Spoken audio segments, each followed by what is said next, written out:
1. నీతి ఆయోగ్ ఎప్పుడు ఏర్పడింది? జవాబు: జనవరి 1, 2015. 2. రాజ్యసభకు అభ్యర్థిగా ఉండేందుకు కనీస వయస్సు ఎంత?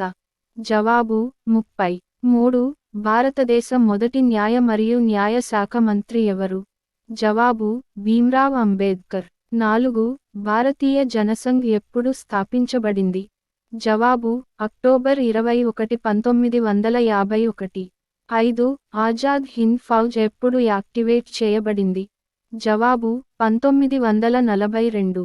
6. మహాత్మా గాంధీ హరిజన్ పత్రిక ప్రచురణను ఎప్పుడు ప్రారంభించారు? జవాబు: 1933. 7. రౌలట్ చట్టం ఏ సంవత్సరంలో ఆమోదించబడింది?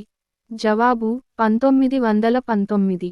8. సుభాష్ చంద్రబోస్ బ్రిటిష్ వారికి వ్యతిరేకంగా తన ఉద్యమాన్ని ఎక్కడ ప్రారంభించారు? జవాబు: సింగపూర్. 9. కాంగ్రెస్ స్థాపకుడు ఎవరు? జవాబు: A. O. Hume. 10. Grand old man of India అని ఎవరిని పిలుస్తారు? జవాబు: దాదాభాయి నౌరోజీ.